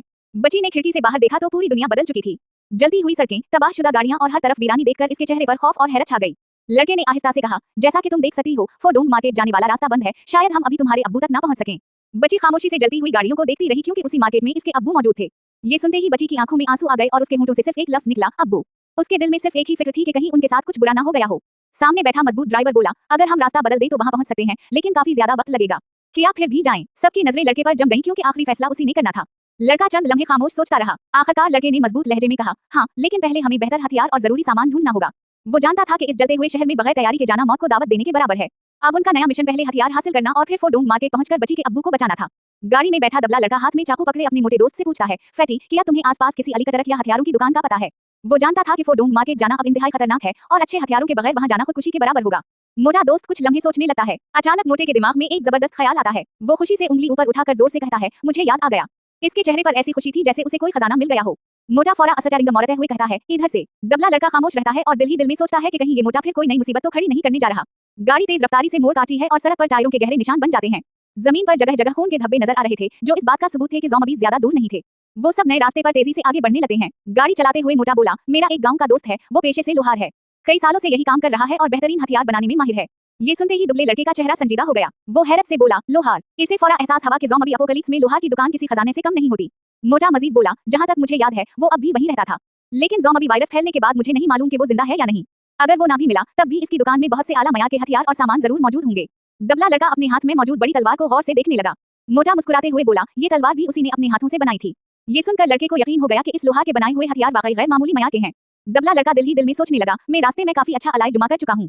अगर लोहा की दुकान में भी बेहतरीन धातें मिल गई तो मैं एक बहुत ताकतवर हथियार बना सकता हूँ। फिर उसने एक नजर अपने मोटे दोस्त पर डाली और सोचा, बस ये मोटा मजीद कोई नई मुसीबत ना खड़ी करे। दूसरी तरफ मोटा बेफिक्री से गाड़ी चलाते हुए गुनगुना रहा था, जैसे उसे किसी बात की कोई फिक्र ही ना हो। अब उनका नया मिशन वाज़ेह था। पहले लोहा की दुकान पहुंचकर ताकतवर हथियार और जरूरी सामान हासिल करना, फिर फोडोंग मार्केट जाकर इस नन्ही बच्ची के अब्बू को ज़ॉम्बीज़ के दरमियान से जिंदा बचाना। दबला लड़का और इसका मोटा दोस्त जीप से उतरकर सामने खड़े 3 ज़ॉम्बीज़ को घूरने लगे। लड़के ने अपनी तलवार मजबूती से पकड़ी और कहा, पहले यहाँ सफाई करनी होगी। जब तक इन ज़ॉम्बीज़ को खत्म न किया जाता, दुकान के अंदर जाना नामुमकिन था। मोटे के माथे पर पसीना आ गया। दबला लड़का हल्का सा मजाक करते हुए बोला, कहीं तुम्हारा गांव वाला दोस्त भी उनमें से एक तो नहीं। ये सुनकर मोटे का रंग उड़ गया। उसी दौरान ज़ॉम्बीज़ कराहते हुए आहिस्ता आहिस्ता उनकी तरफ बढ़ने लगे। दुबले लड़के ने फौरा मंसूबा बताया, पहले मैं ज़ॉम्बीज़ को खत्म करूंगा, फिर तुम उनके दिमाग से क्रिस्टल निकालना और मुझे दे देना। मोटे ने घबराकर आहिस्ता से जवाब दिया, ठीक है। वो जानता था कि ये क्रिस्टल इस तबाह दुनिया में बहुत कीमती थे। उसी लम्हे पीछे से एक आवाज आई, रुकिए। दबला लड़का फौरा मुड़ा और संजीदा नजरों से पीछे देखने लगा। पीछे वही जख्मी नन्ही स्कूल की बच्ची खड़ी थी। वो हिम्मत करके जीप से नीचे उतरी और बोली, मैं भी आपकी मदद करूंगी। इसकी आंखों में खौफ भी था और अज़्म भी। ये सुनकर दोनों लड़के हैरान रह गए। दबला लड़का सख्त लहजे में बोला, जरूरत नहीं, गाड़ी में रहो और हमारे लिए बूझ मत बनो। अगर तुम बेहोश हो गई या किसी ज़ॉम्बी ने तुम्हें काट लिया तो मैं तुम्हें नहीं बचा सकूंगा। वो सिर्फ उसे खतरे से दूर रखना चाहता था, लेकिन बच्ची ने हार नहीं मानी। इसने हिम्मत से कहा, मैं अब ठीक हूँ, मैं बहुत एहतियात करूंगी। उसके हाथों पर अभी भी पट्टियां बंधी थीं, मगर वो अपने अब्बू को बचाने के लिए कुछ करना चाहती थी। मोटा मुस्कुरा कर बोला, वाह नन्ही बहादुर, मैं क्रिस्टल निकालूंगा, तुम इन्हें जुमा करना। मैं तुम्हारे साथ रहूंगा, इसलिए डरने की जरूरत नहीं। इसने उसे एक छोटा सा आला दिया। बच्ची ने आहिस्ता से सर हिलाकर कहा, ठीक है। आखिरकार दबला लड़का भी मान गया। इसने कहा, ठीक है, जैसी तुम्हारी मर्जी। फिर सख्त आवाज में खबरदार किया, अगर किसी ज़ॉम्बी ने तुम्हें काट लिया तो मैं एक लम्हा भी नहीं सोचूंगा। सामने एक खौफनाक ज़ॉम्बी मुंह खोले खड़ा था। इसकी सब चमकती आंखें मौत का पैगाम दे रही थीं। दबला लड़का अपनी चमकती हुई तलवार संभाल कर लड़ाई के लिए तैयार हो गया। अब टीम मुकम्मल हो चुकी थी। एक माहिर जंगजू, एक क्रिस्टल जुमा करने वाला मोटा साथी और एक बहादुर नन्ही जीप के अंदर बैठी नन्ही बच्ची खौफ से चीख उठी। इसने शायद पहली बार किसी ज़ॉम्बी को अपने सामने मरते देखा था। इसकी आंखें खौफ से फैल गईं और चेहरा पसीने से भीग गया। बाहर दबला लड़का अपनी बड़ी तलवार के एक ही वार से ज़ॉम्बी का सर तन से जुदा कर देता है। खून के छींटे हर तरफ बिखर जाते हैं। लड़ते हुए वो बच्ची से पूछता है, तुम्हारी उम्र कितनी है? बच्ची घबराई हुई आवाज में जवाब देती है, 14 साल। मोटा दोस्त, जो ज़ॉम्बी के सर से क्रिस्टल निकाल रहा था, पूछता है, तुम्हारा नाम क्या है? बच्ची कहती है, याओ यूएल। मोटा हैरान होकर बोलता है, अरे तुम्हारा खानदानी नाम तो अपने भाई से मुख्तलिफ है। क्या तुम रिश्तेदार हो या इसके पीछे कोई राज है? ये सुनते ही दबला लड़का खामोश हो जाता है, जैसे वो किसी ऐसी हकीकत को जानता हो जिसे अभी जाहिर नहीं करना चाहता। इन्हें मालूम नहीं था कि सामने वाली बुलंद इमारत से कोई खामोशी से उनकी हर हरकत पर नजर रखे हुए था। ये मंजर दरअसल एक दूरबीन के निशाने से देखा जा रहा था। नीचे दबला लड़का, मोटा साथी और याओ यूएल ज़ॉम्बीज़ को खत्म करते हुए क्रिस्टल जुमा कर रहे थे, जबकि कोई नामालूम शख्स इन्हें मुसलसल देख रहा था। दूरबीन के पीछे खड़ा एक आदमी घबराहट में इन्हें देख रहा था। इसके माथे पर पसीना आ गया, जैसे उसने कोई ऐसी चीज देख ली हो जिसने इसे खौफजदा कर दिया हो। कैमरा पीछे हटा है तो हकीकत सामने आती है। वो एक खतरनाक गुंडा था जिसके जिस्म पर ड्रैगन के टैटू बने हुए थे। इसने सफेद कोट पहन रखा था, गले में मोटी जंजीर थी और हाथ में सिगरेट था। वो झुंझलाकर गाली देता है। इसे अंदाजा हो चुका था कि ये नए आने वाले आम लोग नहीं बल्कि निहायत खतरनाक जंगजू हैं। उसी लम्हे एक दूसरा आदमी घबराकर दरवाजा खोलते हुए अंदर दाखिल हुआ और जोर से बोला, बरादर लो, रिपोर्ट है, बरादर लो। अब वाज़ेह हो गया कि टैटू वाला शख्स बरादर लो है, जो इस इलाके के एक मुसल्लाह गिरोह का सरदार। अचानक जोरदार धमाके के साथ गोली चलती है। फायरिंग शुरू हो चुकी थी। अब ब्लैक स्मिथ की दुकान की लड़ाई सिर्फ ज़ॉम्बीज़ तक महदूद नहीं रही, बल्कि इंसानों के दरमियान खूनरेज़ तसादुम भी शुरू होने वाला था। अब खतरा पहले से कहीं ज्यादा बढ़ चुका था। एक तरफ खूंखार ज़ॉम्बीज़ थे और दूसरी तरफ बरादर लो का मुसल्लाह गैंग। हमारे हीरोज को अब जिंदा रहने के लिए दोनों दुश्मनों का सामना करना होगा। बाप तेरा, बरादर लो का खौफनाक कानूनावर वाली इमारत में एक आदमी बगैर दरवाजा खटखटाए अंदर दाखिल होता है। अचानक गोली चलती है और सीधी इसके सर में लगती है। इसकी दर्दनाक चीख के साथ खून हर तरफ बिखर जाता है। कमरे में मौजूद सब लोग खौफ से साकत रह जाते हैं। गोली चलाने वाला कोई और नहीं बल्कि बरादर लो था। सफेद कोट, जिस्म पर ड्रैगन के टैटू और हाथ में पिस्तौल लिए वो लाश की तरफ देखते हुए गुस्से से कहता है, मैंने कितनी बार कहा है। बरादर लो के चेहरे पर शदीद गुस्सा साफ नजर आ रहा था, जबकि पिस्तौल की नाली से अभी भी धुआं निकल रहा था। वो चीख कर बोला, अंदर आने से पहले दरवाजा खटखटाया करो। दरवाजे के बाहर खड़ा नया लड़का खौफ से कांपने लगा। इसके कदमों के सामने उसके साथी की खून में लथपथ लाश पड़ी थी। नया लड़का खून आलूद दरवाजे के पास खड़ा बुरी तरह लरस रहा था। दीवारों पर खून के छींटे थे और इसके चेहरे से साफ जाहिर हो रहा था कि वो मौत को अपनी आंखों के सामने देख चुका है। बरादर लो ने पिस्तौल नीचे करते हुए ठंडी मगर खौफनाक आवाज में पूछा, नए लड़के, बताओ क्या रिपोर्ट है। इसका लहजा ऐसा था जैसे जरा सी गलती पर अगली गोली उसी के लिए तैयार हो। लड़का हकलाते हुए बोला, बोस, सामने वाली ब्लैकस्मिथ की दुकान पर कुछ लोग ज़ॉम्बीज़ को मार रहे हैं। वो हमारे हीरोज के बारे में इत्तला देने आया था। बरादर लो ने झुंझलाकर जवाब दिया, ये सब मैं बहुत पहले देख चुका हूँ, क्या मुझे तुमसे मालूम करना था? इसके पीछे रखी दूरबीन वाज़ेह बता रही थी कि वो काफी देर से ब्लैकस्मिथ की दुकान पर नजर रखे हुए था। लड़का फौरा खामोश हो गया। चंद लम्हे बाद लड़के को अचानक कुछ याद आया। इसने जल्दी से कहा, बोस, मुझे वो लोग याद आ गए, खास तौर पर वो दबला लड़का, मैंने इसे पहले भी देखा है। W करना पड़ेगा। बरादर लो, जो इमारत के ऊपर अपने ठिकाने में बैठा था, रोबदार अंदाज में हाथ आगे बढ़ाकर हुक्म देता है, वो चीज मुझे दो। इसके लहजे से साफ जाहिर था कि वहां मौजूद हर शख्स इसके हुक्म का पाबंद था। एक नौजवान लड़की डटे डटे एक ट्रे लेकर उसके सामने आती है। ट्रे में खाने का एक पैट रखा होता है, जबकि पीछे मेज पर चंद बोतलें भी पड़ी थी। वो खामोशी से सर झुकाए खड़ी रहती है। बरादर लो फौरा इसके हाथ से खाने का पैट छीन लेता है। दरवाजे के पास खड़ा नया लड़का हैरत से ये सब देख रहा था। उसे समझ नहीं आ रही थी कि आखिर वो क्या रहा है। अचानक बरादर लो वो पैट पूरी ताकत से उसकी तरफ उछाल देता है। नया लड़का घबराकर फौरा पैट पकड़ लेता है। इसके चेहरे पर अभी भी पसीना था, क्योंकि चंद लम्हे पहले ही उसने अपने साथी को बरादर लो के हाथों मरते देखा था। बरादर लो सिगरेट का कश लेते हुए बोला, ये लेकर खाओ, बाकी तफसील बाद में बताना। ये इसकी दी हुई मालूमात का इनाम था। उसी दौरान वो लड़की आगे बढ़कर लाइटर से इसकी सिगरेट जला देती है। नया लड़का खून आलूद दरवाजे के करीब खड़ा होकर अदब से कहता है, बरादर लो, बहुत शुक्रिया। बरादर लो हल्की सी मुस्कुराहट के साथ उसे देखता है। उसे अपने खौफ और ताकत का एहसास दूसरों पर मुसल्लित करना पसंद था। बरादर लो हंसते हुए इस लड़की के सर पर हाथ रखता है। इस एक हरकत से वाज़ेह हो जाता है कि इस ठिकाने पर हर शख्स उसके मुकम्मल कंट्रोल में है और सब इससे खौफजदा रहते हैं। आखिर में बरादर लो खिड़की के पास रखी दूरबीन के सामने जा खड़ा होता है और नीचे ब्लैकस्मिथ की दुकान की तरफ देखते हुए मुस्कुराता है। वो आहिस्ता से कहता है, मैं आराम से उनका तमाशा देखूंगा। इसका इरादा था कि पहले हमारे हीरोज को ज़ॉम्बीज़ से लड़ने दे, फिर मुनासिब वक्त पर खुद हमला करके पूरा फायदा उठाए। अब ये वाज़ेह हो चुका था कि बरादर लो सिर्फ बेरहम ही नहीं बल्कि इंतहाई चालाक भी है। वो खुद मैदान में उतरने के बजाय दूसरों को लड़ने देता है और सही मौका पर वार करके अपना मकसद हासिल करना चाहता है। बाब 13 का इख्तिताम। बाब 14 का आगाज़। पर इमारत में बरादर लो अपने खौफजदा नए आदमी को हुक्म देता है, इस कचरे को बाहर फेंको, फिर पूरा कमरा साफ करो। इसका इशारा फर्श पर पड़ी लाश की तरफ था। नया लड़का अभी तक अपने साथी की मौत के सदमे से कांप रहा था। नया लड़का खामोश खड़ा रहता है तो बरादर लो दोबारा हुक्म देता है, फिर बाकी सब लोगों को भी बल्ला लाओ। इसकी खौफनाक नजरें देखकर कोई भी इसके हुक्म की नाफरमानी करने की हिम्मत नहीं कर सकता था। दूसरी तरफ ब्लैकस्मिथ की दुकान के बाहर हमारा हीरो पूरी रफ्तार से लड़ रहा था। एक ज़ॉम्बी इस पर झपटा, मगर उसने अपनी बड़ी तलवार के एक ही वार से उसका गला काट दिया। खून के छींटे फिजा में बिखर गए। पीछे मोटा फैटी और याओ यूए ज़ॉम्बीज़ के जिस्मों से क्रिस्टल जमा करने में मसरूफ थे। ज़ॉम्बी लड़खड़ाता हुआ जमीन पर गिरा, लेकिन हीरो ने कोई खतरा मोल ना लिया। इसने फौरा अपनी तलवार ज़ॉम्बी के सर में उतार दी। एक ही वार में ज़ॉम्बी हमेशा के लिए खत्म हो गया और दुकान के बाहर का इलाका काफी हद तक महफूज हो गया। हीरो ने तलवार बाहर निकालते हुए पूछा, इधर सफाई मुकम्मल हो गई, तुम लोगों का क्या हाल है? मोटा फैटी मुस्कुराते हुए बोला, बस एक ज़ॉम्बी बाकी है। याओ यूए खुशी से बोली, हमने 19 क्रिस्टल जमा कर लिए हैं। ये उनके लिए एक बड़ी कामयाबी था। हीरो ने अगला मंसूबा बनाया। इसने कहा, जाओ फैटी, घर के इर्द गिर्द अच्छी तरह देखो कि कहीं कोई सुराख या रास्ता तो नहीं, मैं अंदर जाकर देखता हूँ। वो पहले पूरी वर्कशॉप को महफूज बनाना चाहते थे। हीरो ने बगैर किसी हिचकिचाहट के वर्कशॉप के दरवाजे पर जोरदार लात मारी। दरवाजा धमाके से खुल गया। हाथ में तलवार और नजरें हर तरफ जमाए वो आहिस्ता आहिस्ता अंदर दाखिल होने लगा। वर्कशॉप के अंदर मुकम्मल खामोशी थी। वहाँ भट्टी, लोहा पीटने का बड़ा पत्थर, लकड़ियों के ढेर और मुख्तलिफ औजार बिखरे हुए थे, मगर किसी इंसान की आवाज सुनाई नहीं दे रही थी। हीरो एहतियात से हर कोने का जायजा लेने लगा ताकि मालूम कर सके कि लोहार जिंदा है या नहीं, और क्या यहाँ ऐसे ताकतवर हथियार मौजूद हैं जो फोडोंग मार्केट के खतरनाक मिशन में उनकी मदद कर सकें। अब कहानी एक नई पुरस्कार मंजिल में दाखिल हो चुकी थी। ब्लैकस्मिथ की वर्कशॉप के अंदर आखिर क्या राज छुपा था? क्या लोहार अभी तक जिंदा था, या वहाँ सिर्फ खामोशी और मौत उनका इंतजार कर रही थी? हीरो ये एहतियात से वर्कशॉप के अंदर दीवार के पीछे छपकर बाहर का जायजा लेता है। इसका चेहरा संजीदा था और वो यकीन करना चाहता था कि बाहर कोई दुश्मन या ताक़ुब करने वाला मौजूद ना हो। वर्कशॉप के अंदर लोहा पेटने की बड़ी संदान, भट्टी और पानी का हौज मौजूद था। हीरो ये भट्टी के करीब जाकर उसे हाथ लगाता है। भट्टी अभी तक गर्म थी। वो दिल में सोचता है, भट्टी अभी गर्म है, इसका मतलब है कि इस जगह का मालिक ज्यादा देर पहले नहीं गया, या फिर अचानक ज़ॉम्बीज़ के हमले का शिकार हो गया। उसी दौरान मोटा फैटी अंदर आता है और कहता है, बरादर, ये इस घर को कोई नुकसान नहीं पहुंचा, लेकिन यहाँ रहने वाला आदमी कहीं नजर नहीं आ रहा। हीरो ये फौरा हुक्म देता है, तमाम जमा किए हुए क्रिस्टल मेरे पास ले आओ, फिर एक पुराना अंजन, कुछ पाइप और लोहे की प्लेटें भी तलाश करो। वो अपनी तलवार फैटी के हवाले करते हुए कहता है, इस तलवार को अच्छी तरह तेज कर दो और हर वक्त तैयार रहना।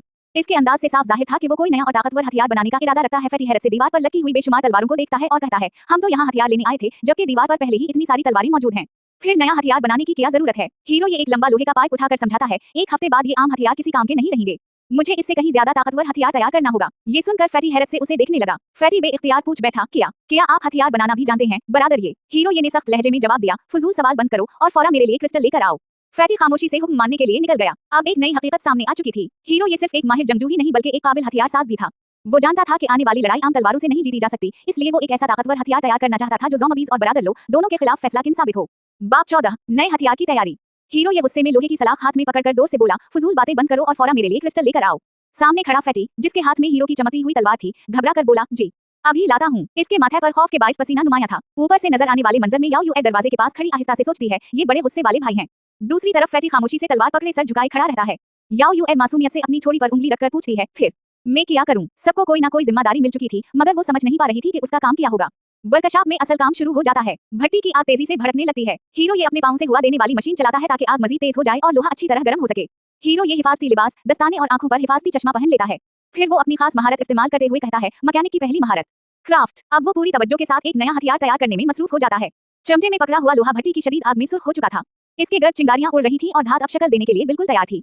हीरो ये गर्म लोहे को संदान पर रखकर जोर जोर से हथौड़ा मारने लगा। हर जर के साथ जोरदार आवाज गूंजती और चिंगारियां चारों तरफ बिखर जाती। इसके माथे पर पसीना था, मगर इसकी तवज्जो एक लम्हे के लिए भी नहीं हटी। फैटी हैरत से ये मंजर देख रहा था। हीरो ये मुसलसल हथौड़े बरसा रहा था और पूरी वर्कशॉप में धात पर लगने वाली जरबों की आवाज गूंज रही थी। इतनी तेज रफ्तारी और महारत से काम करते हुए उसने पहले कभी किसी को नहीं देखा था।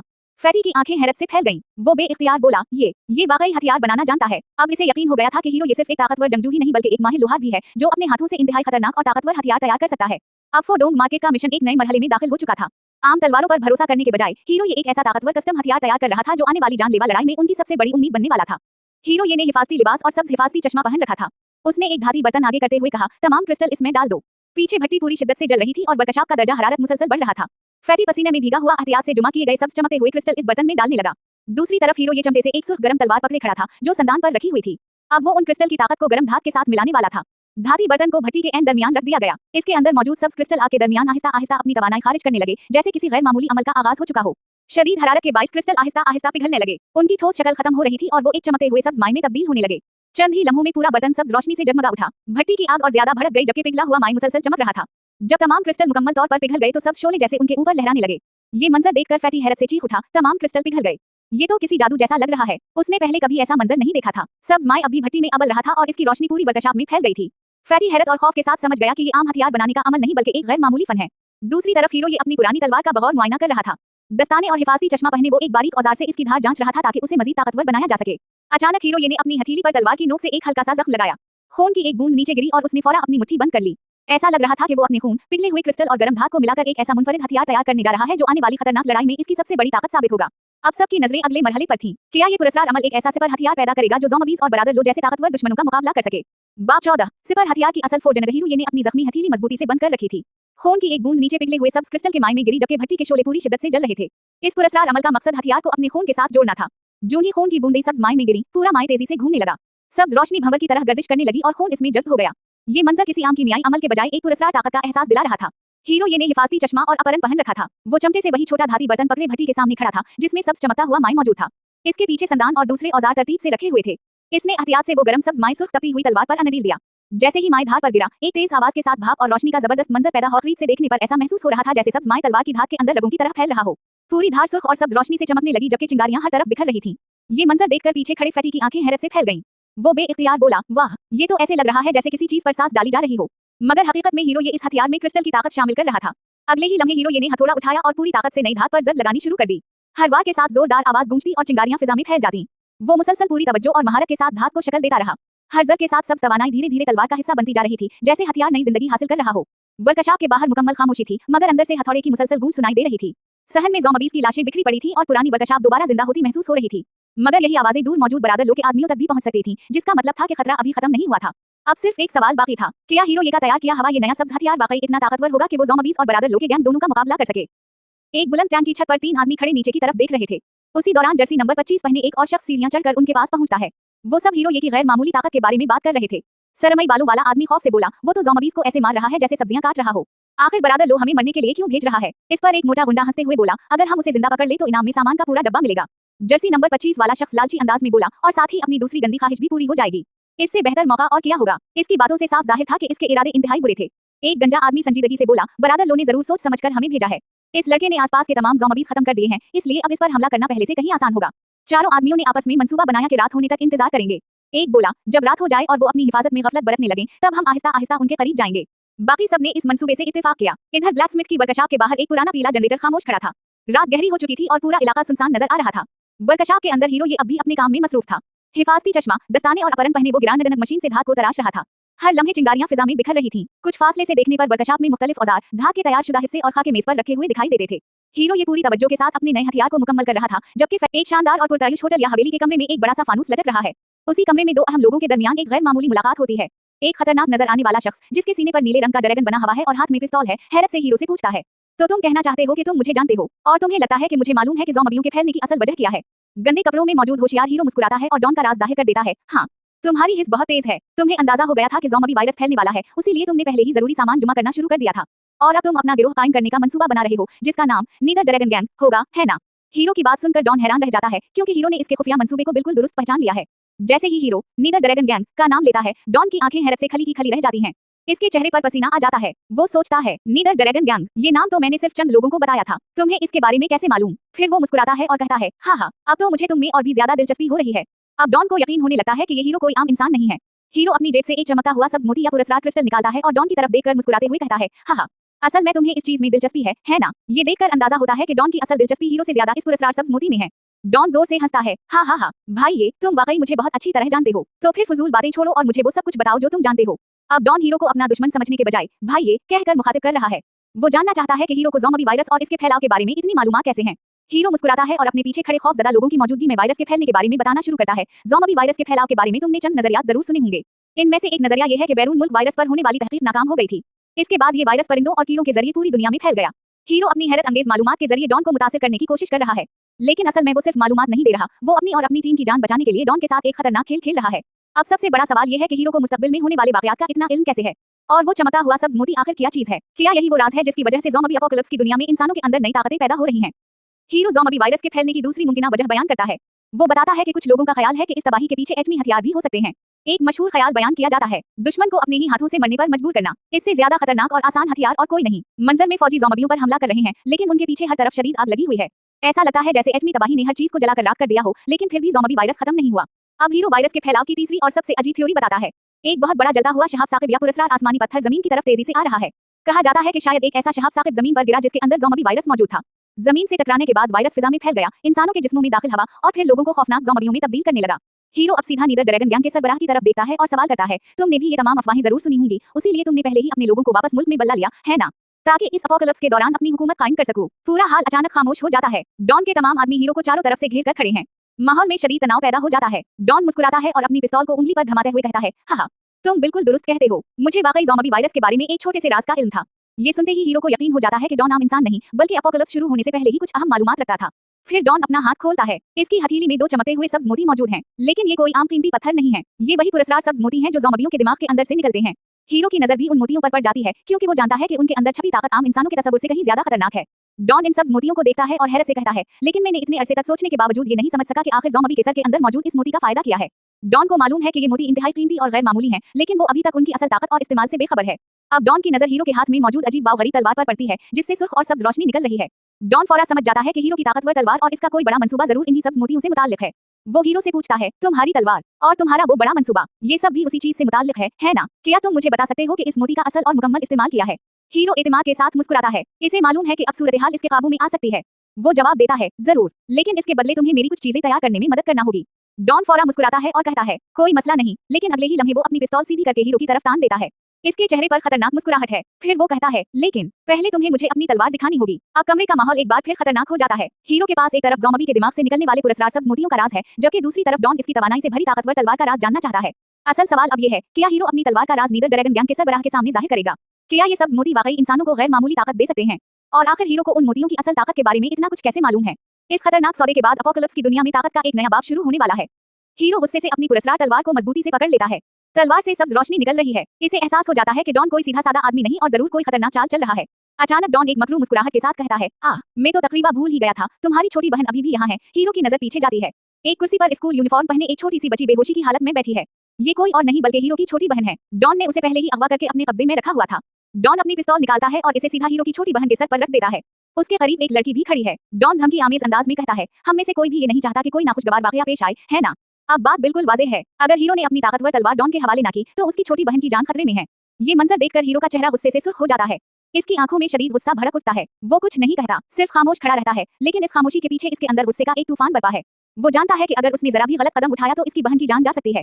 मजबूर होकर हीरो अपनी चमकती हुई तलवार अपने साथी, एक ताकतवर और मजबूत आदमी के हवाले कर देता है। वो आदमी जैसे ही तलवार उठाने की कोशिश करता है, इसके चेहरे के तासुरात बदल जाते हैं। वो पूरी ताकत लगाता है, लेकिन तलवार अपनी जगह से हिलती तक नहीं। वो हैरत से चीख उठता है, वाह, तलवार इतनी भारी है कि एक ताकतवर पहलवान जैसा आदमी भी उसे उठाने में नाकाम हो जाता है। इसके माथे पर पसीना आ जाता है और वो हांफने लगता है। वो हैरत और थकन से डॉन की तरफ देखकर कहता है, भाई लो, ये तलवार तो बहुत ज्यादा भारी है। ये मंजर देखकर डॉन भी हैरान रह जाता है। इसने सोचा था कि ये सिर्फ एक आम तलवार होगी, लेकिन अब उसे एहसास होता है कि ये कोई आम हथियार नहीं। इस तलवार को सिर्फ हीरो ही आसानी से उठा सकता है। अब डॉन की दिलचस्पी इस तलवार में पहले से कहीं ज्यादा बढ़ जाती है। डॉन आराम से कुर्सी पर बैठा अपनी टांग आगे रखता है और अपना कोट खोल देता है, जिससे उसके सीने पर बना हुआ नीले ड्रैगन का टैटू नुमायां हो जाता है। वो एक खतरनाक और मकरू अंदाज में हंसता है, आज तो वाकई बहुत सारे हैरानकुन राज सामने आ रहे हैं। जबरदस्त, तो फिर अपना शो शुरू करो। अब डॉन चाहता है कि हीरो सबके सामने अपनी तलवार की असल ताकत का मुजाहिरा करे। लेकिन इसका मकसद सिर्फ तफरी नहीं, वो हीरो को अपनी बहन की जान की धमकी देकर मजबूर कर रहा है ताकि वो तलवार की असल ताकत और इसके राज को जाहिर कर दे। असल कश्मकशाब हीरो एक इंतहाई मुश्किल सूरत हाल में फंस चुका है। एक तरफ इसकी छोटी बहन की जान डॉन के हाथ में है और दूसरी तरफ इसकी सबसे बड़ी ताकत यानी पुरस्कार सब्ज तवानाई वाली तलवार का राज है। अगर हीरो अपनी ताकत इस्तेमाल करता है तो शायद वो अपनी बहन को बचा सके, लेकिन इस तरह डॉन को इसकी ताकत का राज मालूम हो जाएगा। और अगर वो खामोश रहता है तो इसकी बहन की जान खतरे में है। अब असल सवाल ये है, क्या हीरो अपनी बहन को बचाने के लिए अपनी सबसे बड़ी ताकत का राज जाहिर करेगा, या फिर वो डॉन की इस खतरनाक चाल को ही इसके खिलाफ इस्तेमाल करेगा। हीरो खून से भरी अपनी शर्ट में सबके सामने खड़ा था। वो संजीदा लहजे में सबको समझाते हुए बोला, हीरो, ये इंसानी क़यामत किसी हादसे का नतीजा नहीं, इस पूरी ज़ॉम्बी अपोकलिप्स की असल वजह एक खतरनाक ज़ॉम्बी वायरस है। जब कोई इंसान इस वायरस से मुतासिर होता है तो उसके दिमाग के अंदर एक अजीब वाव गरीब स्याह मोती बनना शुरू हो जाता है। हीरो ने अपने दस्ताने पहने हाथ में वो चमकता हवा सब्ज और स्याह मोती उठाया। हीरो, इस मोती को एनर्जी ब्लैक मेटल कहा जाता है। जैसे जैसे कोई इंसान ज़ॉम्बी बनने के बाद ज्यादा अरसे तक जिंदा रहता है, ये ब्लैक मेटल वक्त के साथ साथ ज्यादा से ज्यादा तवानाई जुमा करता रहता है। फिर हीरो ने इस मोती को एक डिस्क और सर्किट बोर्ड जैसे आले पर लगाते हुए कहा, हीरो, इस एनर्जी ब्लैक मेटल की सबसे खतरनाक खासियत ये है कि ये इंसानी जिस्म और धात दोनों के साथ आसानी से मुताबिकत पैदा कर सकता है। उसी वजह से उसे इस्तेमाल करके इंतहाई ताकतवर और खतरनाक हथियार तैयार किए जा सकते हैं।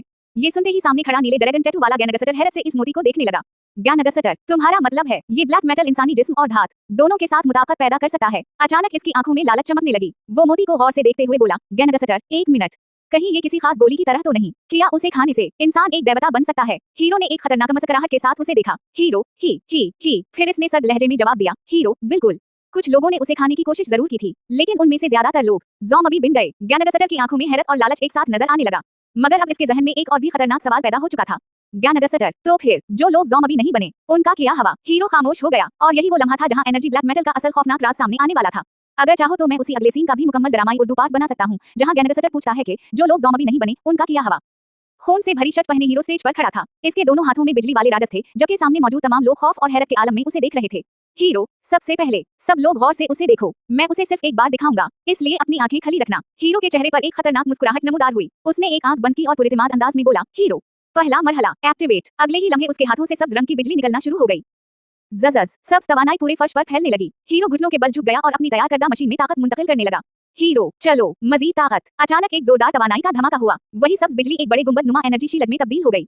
लोग, ये क्या है? इतनी ताकतवर तवानाई। लेकिन अभी खतरा खत्म नहीं हुआ था। एनर्जी का दबाव इतना ज्यादा बढ़ गया कि पीछे लगा मरकजी इलेक्ट्रिकल पैनल अचानक फट गया। धड़ाम, चिंगारियां हर तरफ उड़ने लगे, तारे जलने लगे और पूरे हाल में आग भड़क उठी। अगले ही लम्हे पूरा हाल अंधेरे में डूब गया। सिर्फ लोगों की परछाइयां नजर आ रही थीं। लोग, वाह, ये क्या हवा? क्या पूरी बिजली चली गई? ये ब्लैक आउट कैसे हो गया? उसी अंधेरे में नीले ड्रैगन टैटू वाला गैनगसटर फौरन अपनी पिस्तौल निकाल लेता है। अचानक इसे सब कुछ समझ आ जाता है। गैनगसटर, तो ये एनर्जी ब्लैक मेटल, ये एक अलीकटरू मैग्नेटिक प्लस पैदा कर सकता है। इसकी आंखें हैरत से फैल जाती हैं। गैनगसटर, क्या ये मुमकिन है कि ये छोटा सा मोती पूरे शहर की बिजली बंद कर दे? इधर हीरो पहले ही अपनी अगली चाल चल चुका था। इसने जमीन पर पड़ा अपना नया हथियार उठा लिया। हथियार के अंदर मौजूद एनर्जी ब्लैक मेटल पूरी ताकत से चार्ज हो चुका था और इसमें से सब्ज रोशनी फूट रही थी। हीरो, अब असल मुजाहिरा शुरू होता है। अगले ही लम्हे शश हीरो ने इस हथियार को तलवार की तरह निकाला। जबरदस्त सब्ज तवानाई की तलवार इसके हाथ में नमूदार हो गई। हीरो ने तलवार मजबूती से पकड़ी और सीधा गैनगसटर की तरफ झपट पड़ा। हीरो, ये सिर्फ एक तजुर्बा नहीं, ये मेरी नई ताकत है और अब असल मुकाबला शुरू होने वाला था। हीरो ने अपनी नई बनाई हुई सब्ज एनर्जी ब्लैक मेटल तलवार निकाली और अचानक टैटू वाले गैनगसटर पर हमला कर दिया। गैनगसटर को बिल्कुल भी तवक्को नहीं थी कि खून से लथपथ ये नौजवान इस पर हमला करने की जुरात करेगा। गैनगसटर, ओए लड़के, तुम्हारी ये जुरात कैसे हुई? वो गुस्से से पागल हो गया और बिल्कुल करीब से हीरो पर पिस्तौल तानकर गोली चला दी। धाएं, लेकिन हीरो ने एन वक्त पर अपना जिस्म झुका लिया। गोली हीरो को लगने के बजाय इसके पीछे खड़े गैनगसटर के अपने ही दो आदमियों को जा लगी। गैंग के लोग दोनों जमीन पर गिर पड़े। हीरो ने एक ही लम्हे में अपनी जान बचा ली और गैनगसटर की गोली उसी के साथियों को लगवा दी। अब करीब से हीरो का नया हथियार नजर आता है। ये कोई आम तलवार नहीं थी, ये एक सुर्ख रंग का खास मशीनी हथियार था जिसमें एनर्जी ब्लैक मेटल नस्ब किया गया था और इसके अंदर से खतरनाक सब्ज रोशनी निकल रही थी। जज़ हीरो ने पूरी रफ्तार से घूमते हुए गैनगसटर पर वार किया। शश सब्ज एनर्जी बलीद उसके जिस्म को चढ़ता हुआ गुजर गया। गैनगसटर के पास दर्द से कराहने के अलावा कुछ कहने के लिए अल्फाज ही नहीं थे। वो लड़खड़ाता हुआ जमीन पर गिरने लगा। गैनगसटर, लानत, मैंने तुम्हें मामूली समझकर बहुत बड़ी गलती की। हीरो ने ठंडे और बेरहम चेहरे के साथ उसे देखा। इसकी आंखों में गुस्से और बदले की आग भड़क रही थी। इसके जहन में एक ही नाम गूंज रहा था, हीरो नीदर ड्रैगन गैंग। लौ शैनक, तुम आज यहीं मारे जाओगे। हीरो को याद आया कि जब लौ शैनक को एनर्जी ब्लैक मेटल का राज मालूम हुआ तो उसने अपनी पूरी नीदर ड्रैगन गैंग को हुक्म दिया था कि हर किस्म के ब्लैक मेटल हथियार तैयार किए जाएं। इस ताकत के जरिए इन्होंने इलाकों पर कब्जा करना शुरू कर दिया था। इन्हें फौज का भी कोई खौफ नहीं था। उनके इख्तिदार में तशद्दुद, गुलामी और कत्ल वागारत, कोई बुराई ऐसी नहीं थी जो इन्होंने ना की हो। हीरो अब इस गैंग को मजीद ताकतवर होने का मौका नहीं देना चाहता था। इसने अपनी चमकती हुई सब्ज एनर्जी तलवार को पूरी ताकत से घुमाया। शश एक जबरदस्त 360 डिग्री एनर्जी स्लैश ने पूरे इलाके को अपनी लपेट में ले लिया। हीरो गरज कर बोला, हीरो, उससे पहले कि तुम लोग मजीद ताकतवर बनो, मैं तुम सबका मुकम्मल खातिमा कर दूंगा। ये सिर्फ एक लड़ाई नहीं थी, ये हीरो और नीदर ड्रैगन गैंग के दरमियान एक नई जंग का आगाज था। और अब हीरो ने अपना पहला एनर्जी ब्लैक मेटल हथियार बनाकर इस खतरनाक गैंग के खिलाफ खली जंग का ऐलान कर दिया था। इसकी सब तवानाई से भरी तलवार हुआ में चमकती है और एक ही बार में कई ज़ॉम्बियों और गैंग के अफराद को गिरा देती है। शोभा, शोभा। हर तरफ तलवार की तेज आवाज गूंजने लगती है। हीरो गुस्से से चीखता है, एक भी जिंदा नहीं बचना चाहिए। अब वो किसी को जिंदा छोड़ने के लिए तैयार नहीं। अचानक हीरो की तलवार से जबरदस्त तवानाई खारिज होती है। एक खौफनाक धमाका होता है। धड़ामम, सब्ज रोशनी और आग हर तरफ फैल जाती है। पूरा कमरा लरज उठता है और हर तरफ तबाही फैल जाती है। चंद ही लम्हों में सब कुछ खामोश हो जाता है। जंग खत्म हो चुकी है। हीरो खून से भरी हुई कमीज में अकेला खड़ा है। इसके सामने इसकी छोटी बहन कुर्सी पर बैठी है और इसकी आंखें अभी भी बंद हैं। हीरो आहिस्ता से कहता है, शायद मैं खुद एक कातिल बन चुका हूँ, लेकिन मैं ये बर्दाश्त नहीं कर सकता कि तुम अपनी आंखों से ये सब कुछ देखो।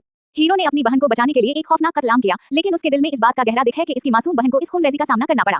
हीरो आहिस्ता से अपनी छोटी बहन के करीब जाता है। वो मोहब्बत से इसके गाल पर हाथ रखता है। बच्ची खौफ के मारे अब भी अपनी आंखें बंद किए हुए है। इसके बालों में नीले रंग के खूबसूरत रबन लगे हुए हैं। हीरो की आंखों में गम और मोहब्बत नजर आती है। वो आहिस्ता से कहता है, ये क़यामत जैसी दुनिया बहुत जालिम और बेरहम है, लेकिन मैं नहीं चाहता कि तुम इसकी तबाही का हिस्सा बनो। मैं नहीं चाहता कि तुम इस खौफनाक दुनिया में फंस जाओ। हीरो चाहता है कि इसकी बहन हर मुमकिन हद तक इस बेरहम अपोकलिप्स से महफूज रहे। अचानक पच, दरवाजे से आवाज आती है। कोई बाहर से दरवाजा खोल रहा है। हीरो फौरा चौकस हो जाता है। वो अपनी तलवार का बटन दबाता है। जप, तलवार में सब्ज रोशनी दोबारा रोशन हो जाती है। हीरो हमले के लिए तैयार हो जाता है, लेकिन अगले ही लम्हे दरवाजे के पीछे से एक जान पहचानी शक्ल नजर आती है। वो इसका मिठासा दोस्त है, जिसने सब्ज बुनियान और काले दस्ताने पहन रखे हैं। वो पसीने में शराबवर है, लेकिन फिर भी अजीब अंदाज में मुस्कुरा रहा है। वो हाथ हिलाते हुए कहता है, हेलो, ये तो मैं हूँ। हीरो के लिए ये एक नया हैरानकुन लम्हा है। अब सवाल ये है कि क्या ये मोटा दोस्त वाकई हीरो का साथी है, या वो भी किसी खतरनाक राज के साथ यहाँ पहुंचा है।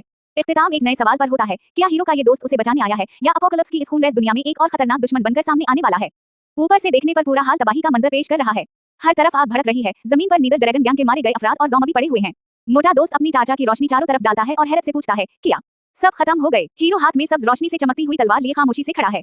वो ठंडे लहजे में जवाब दिया है, हाँ। इस एक लफ्ज से वाज़ेह हो जाता है कि हीरो ने अकेले ही पूरे गैंग का सफाया कर दिया है। हीरो अचानक जमीन पर पड़े एक शख्स के करीब जाता है। वो इसके हाथ से एक पुरस्कार और चमकती हुई पिस्तौल उठा लेता है। फिर वो पिस्तौल को दोबारा लोड करता है और इत्मीनान से कहता है, जिस मकसद के लिए मैं यहाँ आया था वो पूरा हो गया है। अब असल राज सामने आता है। हीरो सिर्फ अपनी बहन को बचाने के लिए यहाँ नहीं आया था, बल्कि इसका एक और अहम मकसद भी था, इस पुरस्कार पिस्तौल को हासिल करना। मोटा दोस्त ये देखकर गुस्से और हैरत से चीख उठता है, हमने इतनी मेहनत सिर्फ इस पिस्तौल के लिए की। मुझे तो लगा था कि तुम सिर्फ यूआर को बचाने आए हो। मैं तो बिलावजा जज्बाती हो गया था। इसे यकीन था कि हीरो ने अपनी जान खतरे में सिर्फ अपनी छोटी बहन यूआर को बचाने के लिए डाली है, लेकिन अब उसे मालूम होता है कि हीरो के जहन में शुरू से एक बड़ा मंसूबा भी मौजूद था। इधर यूआर अभी भी कुर्सी पर बेहोशी की हालत में बैठी हुई है। हीरो पिस्तौल को अपनी कमर के साथ लगाते हुए मोटे दोस्त को समझाता है, इस इलाके में बंदूक सबसे नायाब चीज है और उसमें बहुत सी तब्दीलियां की जा सकती हैं।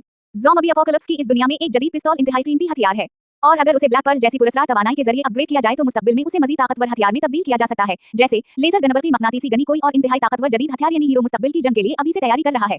मोटा दोस्त टार्चा की रोशनी हीरो पर डालता है और पूछता है, वैसे तुम इस बंदूक को आखिर किस चीज में तब्दील करोगे, बर्क़ी मकनातीसी गिन या लेजर गिन? हीरो कोई जवाब नहीं देता। वो सिर्फ खामोश रहता है। फिर वो यूआर को कुर्सी समेत आहिस्ता आहिस्ता आगे ले जाने लगता है। ऐसा लगता है जैसे इसके जहन में इस पिस्तौल के बारे में पहले ही कोई बड़ा मंसूबा मौजूद है। अचानक मोटे दोस्त को एक और बात याद आती है। वो खुशी और हैरत से कहता है, वैसे अभी तुमने जानबूझकर मुझे वहां से बाहर भेजा था। तुमने मुझे कहा था कि इमारत के अंजन के अंदर एक मोती रख दो। ये मंसूबा तो कमाल का था। मैंने कभी सोचा भी नहीं था कि एक मोती पूरी इमारत के अंजन को धमाके से उड़ा सकता है। ये तो जबरदस्त है। अब हीरो का असल मंसूबा मुकम्मल तौर पर सामने आ जाता है। हीरो ने पहले ही ब्लैक पर्ल को इमारत के अंजन या जनरेटर के अंदर रखवा दिया था।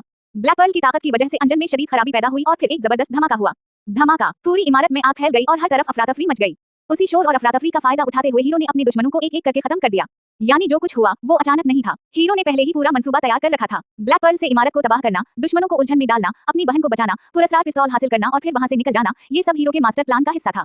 आखिरी लम्हा, एक नया खतरलीकन जैसे ही हीरो अपनी बहन को लेकर वहां से जाने लगता है।